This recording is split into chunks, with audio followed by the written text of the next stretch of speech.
how did I turn peanut butter stew into Zoe's Ghana kitchen? Good question. I'm still figuring it out. But it started at Hackney Wick in 2010, Hackney Wicked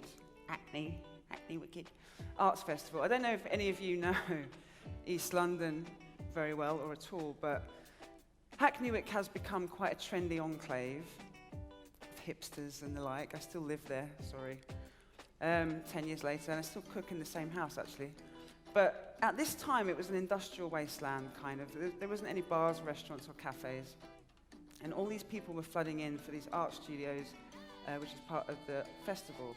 I was kicked out of my house because my girlfriend at the time was a fine art video artist, and she'd converted the flat into a gallery.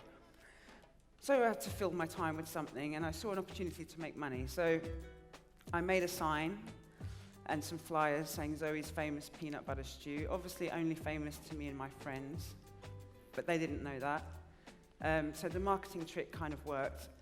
The smell was, as I've already said, it's a very delightful smell. It's spicy, it's sweet, it's piquant.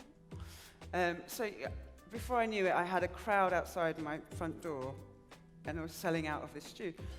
The most important point was, people had never tasted anything like that before, not even the plantain. And they were asking a lot of questions about where it came from. A lot of people didn't even know where Ghana was. So then I had to think, okay, dry mouth. I had to think, why don't people know about this? You know, why is there such a gap between people's knowledge about West African food? When I knew there to be many, many, many, many restaurants existing in London selling that stuff, well, I realized that people were cooking for themselves. They were cooking for the communities in which they came from. And they didn't really care too much about inviting anybody else in, because those communities were cooking to remind themselves of home, to get that familiarity.